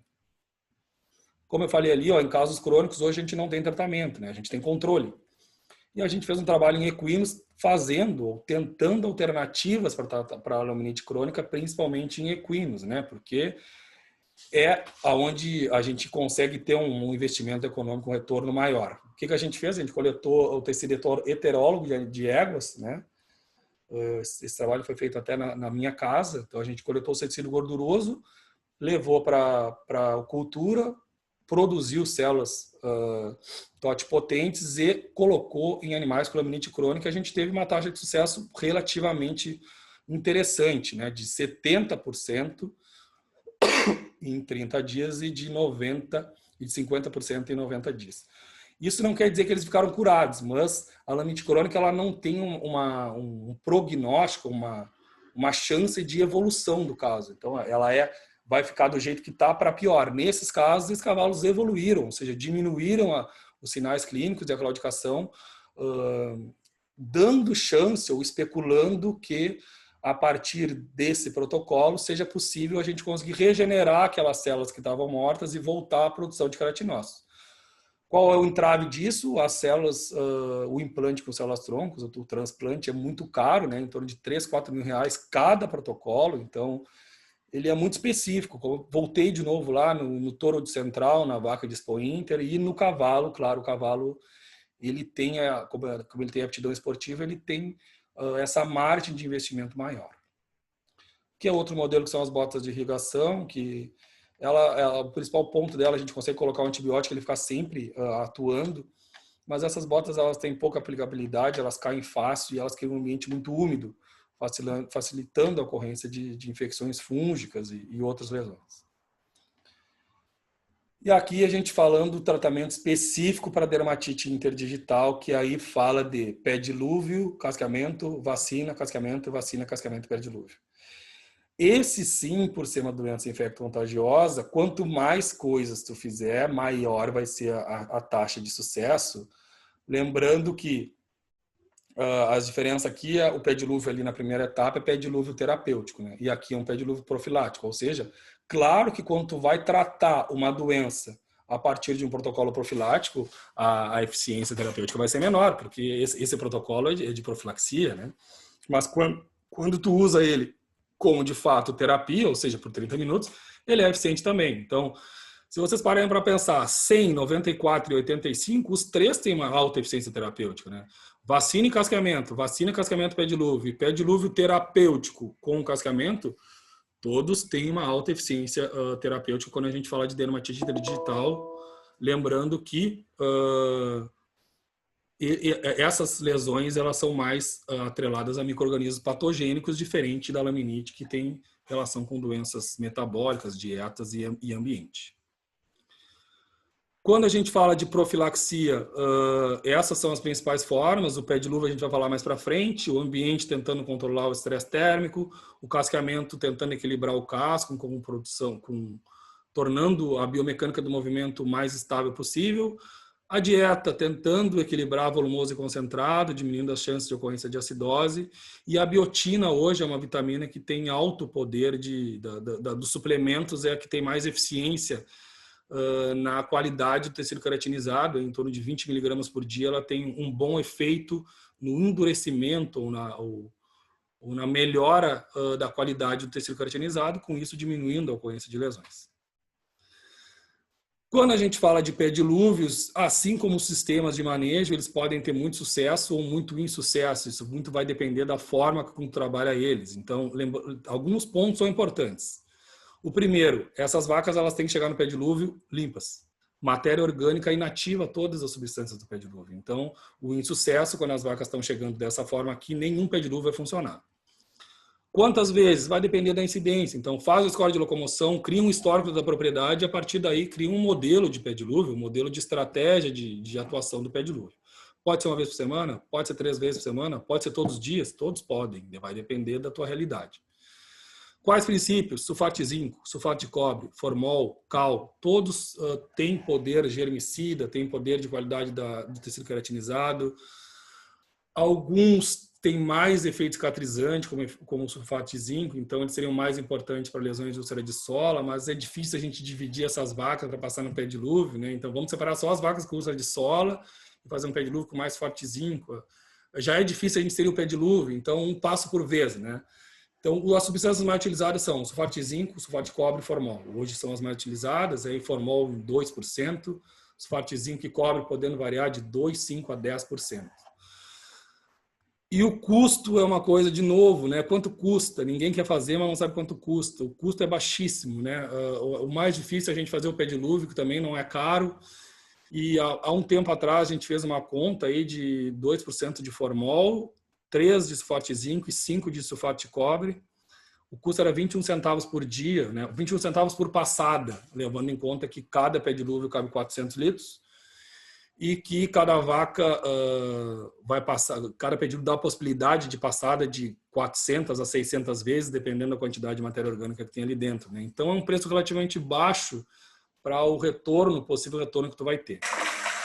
Aqui um exemplo de como que esse pé dilúvio deve ser feito. Então, ele tem que ficar na altura do periópulo, não subir muito na pele, porque as substâncias, algumas podem causar alguma reação na pele, então a função dele é atuar no tecido queratinizado. E o segundo ponto é a vaca, no mínimo, passar com todos os membros no pé dilúvio. Lembrando que isso é um pé dilúvio profilático, né? O terapêutico, a vaca teria que ficar mais tempo aí, em torno de 30, 40 minutos. Aqui é uma problemática, né, que vem sendo lançada como problema, principalmente com o problema aí da ecossustentabilidade e da problemática da contaminação ambiental, que cada vez mais vem sendo uma demanda junto com o bem-estar, né, que é a ecossustentabilidade aliada a uma vaca feliz. E isso é um problema do pé dilúvio. Hoje ele é a principal forma de profilaxia, mas as substâncias elas podem ser contaminantes do meio ambiente, e são 400 litros, mas aí tu imagina que você tem 400 vacas e quer fazer todos os dias por semana, então são 400 litros vezes 7 por semana, vezes 30, são aí 15 mil litros de substância para te liberar onde, né? Libera no campo, isso contamina a lençol freático, depois contamina o açude que as vacas vão beber. O cobre, apesar de ele não ser tão tóxico para a vaca quanto para a ovelha, ele também pode intoxicar, o formol também, então estratégias que façam com que esse descarte seja mais fácil vêm sendo estudadas, e a partir daí a gente criou uma patente no grupo com essa ideia, né, de ser econômica e sustentável. Vocês vão ver depois o porquê. E ela fez o que? A gente criou um sistema de diferença de potencial elétrico, onde a gente, por essa diferença de carga elétrica, a partir de uma bateria com 2 eletrodos dentro do pé dilúvio, a gente conseguiu quelar todas essas substâncias contaminantes, né, no eletrodo, e tornando aqueles 400 litros que eram tóxicos ou potencialmente contaminantes, simplesmente água com matéria orgânica, facilitando o despejo no ambiente. Que nada mais é do que isso aqui, ó. A gente colocou uma bateria, 2 eletrodos, a diferença de potencial elétrico fez com que todos os íons do cobre, do zinco e do formol se quelassem ali, e aí a gente tirava o eletrodo, e dependendo da velocidade da carga que a gente colocasse nessa bateria, a gente conseguia depois reaproveitar esse princípio ativo. Então, se a gente tivesse menos pressa, demorava mais tempo, mas a gente conseguia reaproveitar. Se a gente tivesse mais pressa, eles ficavam inutilizáveis, mas o que era 400 litros passava a ser 5 quilos, né? Muito mais fácil de descarte. E aqui é um exemplo, né, de, como a gente falou antes, de casqueamento, um exemplo de casqueamento onde é fora da nossa realidade, mas levando em conta que os problemas locomotores são cada vez mais onerosos ao sistema, que o leite está sendo cada vez mais valorizado e que a produção de leite tem sido cada vez mais interferida por problemas locomotores e o sistema pecuário como um todo. Claro que isso parece muito longe da nossa realidade, né? Isso é um tronco todo pneumático para contenção e casqueamento de bovinos, né? Ele é portátil, então ele chega ali e a partir de botões ele consegue comprimir qualquer coisa por pressão, né? Por isso que eles são pneumáticos. E aqui é um exemplo, esse tronco, se eu não me engano, custava há um tempo atrás $150 mil, mas talvez tenha diminuído bastante o preço, e talvez isso era uma empresa alemã, em seguida o Brasil já consiga fazer, e o que era muito longe da nossa realidade, isso não seja mais tão longe.